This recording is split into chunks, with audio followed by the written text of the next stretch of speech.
Hey guys, what's up? It is Keith here from Essex Recording Studios, and we are live in the control room in Southend-on-Sea, just a little bit outside of London. And today I'm interviewing the wonderful, the glorious ISABEL INKCAP. Hello. Yes. Guys, if you're new to the channel, make sure you click subscribe, hit like, and leave some love in the comments section. But now we need to chat with ISABEL. So, this is a new format for us. You are the very first. I'm the first. You are. I feel honoured. I'm Thank very you. excited, and I think all of our loyal subscribers on the channel are also very excited to get to know you. So, I'm going to do the super boring, standard issue YouTube quickfire questions. All right? Go for it. Let's go. Favorite food? Pasta. Pasta. Favorite musical artist or band? The Lumineers. The Lumineers. All right. What is something you're afraid of? Spiders. What is something that people would be surprised to know about you? I can do a seagull impression. Okay. Can we hear it? Now we have to hear it. Now you have to do it on camera. Yep. Okay. Let's see if I can actually do it. Because I have to do it really high pitched. Oh my goodness. I can do it better than that. That was kind of rubbish. I can actually do it better than that. All right. If you want to do another go, you're more than welcome to. I'm actually going to try. Okay. All right. That's talent. That's why we brought her on. I think we're done. I think that's the whole interview. Thanks so much. People will be like, wow, this is what she can do. Okay. Who is a hero to you? Oh, that's a good question.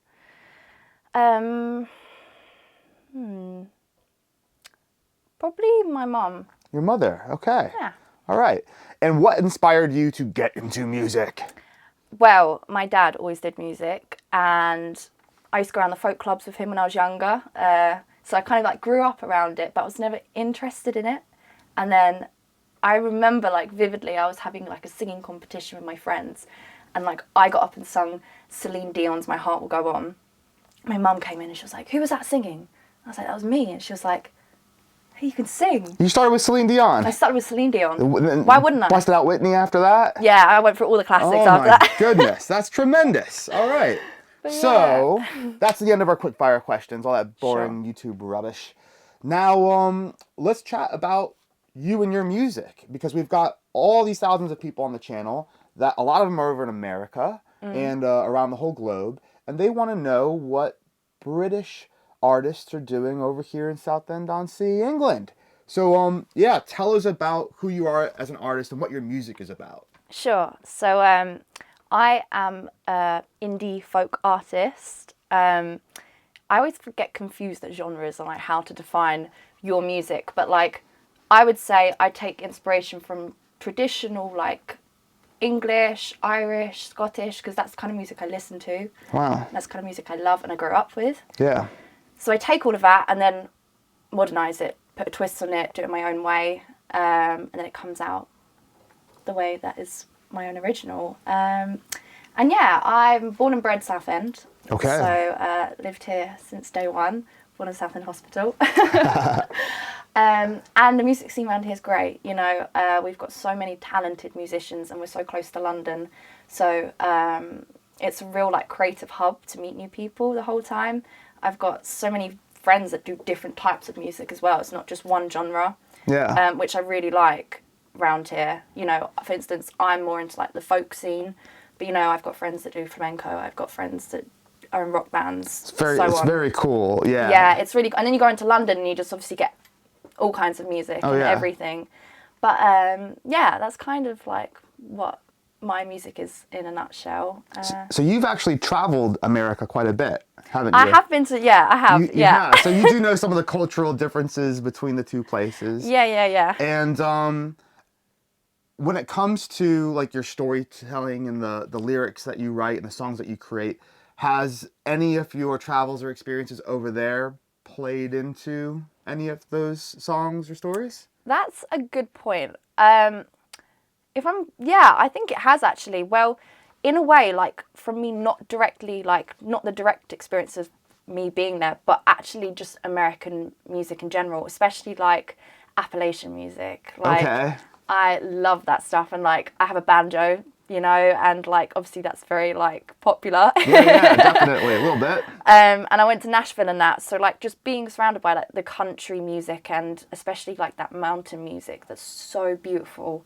Loads of my songs are always with that inspiration because I want to recreate that sound, you know. Yeah. And yeah, I mean some of my favorite artists are American too, but I can't say I've written a specific song in America as of yet. Gotcha. But there's time. So you might have heard of something called lockdown. Oh no, never heard of that. Because you are a young artist, and that obviously had a huge impact on playing live, everything else. What did you do to cope with it and progress your musical career while we were pretty much all stuck at home? Yeah, stuck inside. Well, it was actually like I kind of took it in my stride because it gave me time. Because I think as an artist, you can get really busy really quickly. You know, you're going here, you're going there, you've got a gig here, you're like meeting up with people here. And it takes away time from like being able to sit down and write.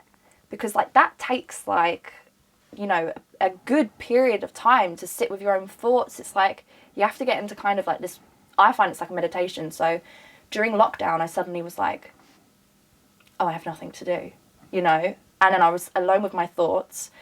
I could process stuff, and all that processing and all the actual like just having time to observe life itself rather than being in it and being so caught stuck in the hustle and bustle. Exactly. You don't take time to smell the roses, you know? Yeah. So I was there, you know, like waking up the same every day, looking out the window every day, and then suddenly you find like all these nuances in life that you're just like, what? I see this every day and I forget about it. And it was the best songwriting period I've ever had in my life. Okay. So it worked for me. Right on. Well, if you can't play, you can write. Exactly. That's great. Exactly. So I guess that brings me to another point, which is having gone through all of this and you traveled the world and had all this time to sit and observe life. What are some advice that you would give to aspiring artists who are trying to make a name for themselves and break through and get out there?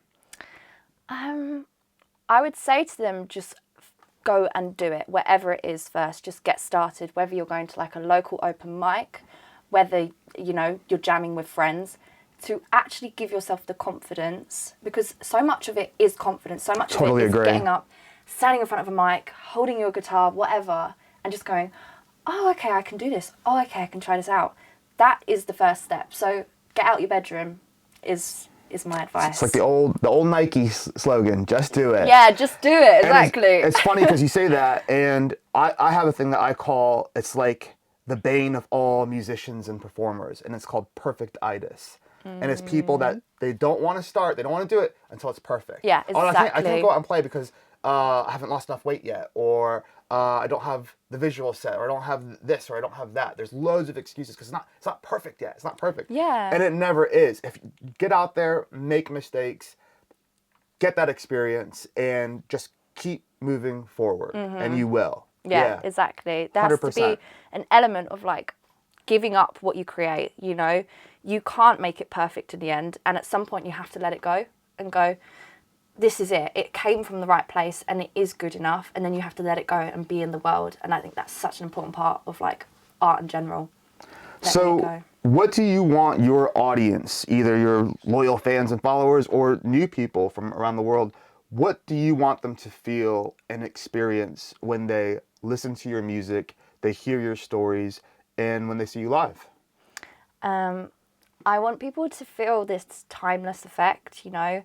What I try to capture with my music is like this feeling of there is no place it's set in, there's no time it's set in, you know. You could have found it way back in the day, or it could be super far in the future, and I want it to just feel magic. I don't want you to feel like it's everything normal you're listening to. I always try to capture this etherealness. I like that. So yeah, timeless and ethereal. All right. Well, I think we've all gotten to know you a little bit better today. Good. So how can people find you on the old interweb, and how can they hear your music? Where can they go? So you can find me on Instagram, Facebook, YouTube, SoundCloud, all under @ISABEL INKCAP. And how do we spell INKCAP? INKCAP, that's INKCAP. INKCAP. Yeah. And what is INKCAP?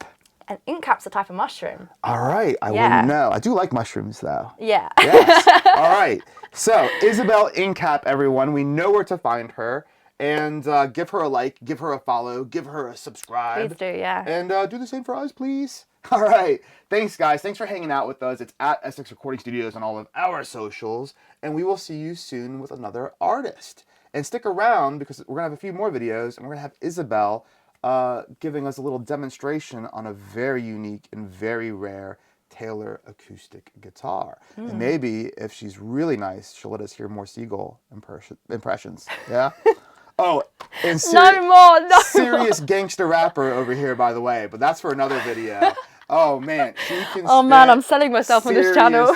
Bars for an indie folk ethereal musician. You have no idea what you're in for. All right, we'll see you next time, guys. Take it easy. Bye. Hey guys, thanks so much for watching the video. If you want to see more content from the studio, click up here and up here to see the latest vids. And make sure you join our family by clicking subscribe and like. It's one of these two. Thanks a lot, guys. And if you really liked what you saw, hit super like. See you next time.